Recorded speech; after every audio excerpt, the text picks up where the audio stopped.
ఏంటి మావా ఈ ఇయర్ రాశి ఫలాల్లో కూడా అన్ని కష్టాలే అని చెప్పారా? చిల్ మావా, ఒకసారి విను. కష్టాలొస్తే ఏడుపు వల్ల జరిగేదేముంది, మొహంలో గ్లామర్ పోతుంది, తలంతా భారం అవుతుంది. ఆకాశం తెగి పడిపోతే ఏం చెయ్యాలన్నట్టు అలా తెగ ఆలోచించద్దు, నువ్వేదో ఆపేసేటట్టు. హ్యాపీగా హ్యాపీగా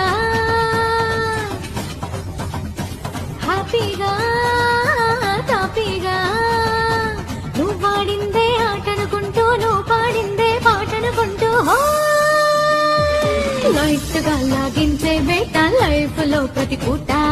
సీరియస్ గా ఫీల్ అయ్యేంత సీన్ ఏముందంట, లైట్ గా లాగించే వేట లైఫ్ లో ప్రతి పూట. సీరియస్ గా ఫీల్ అయ్యేంత సీన్ ఏముందంట.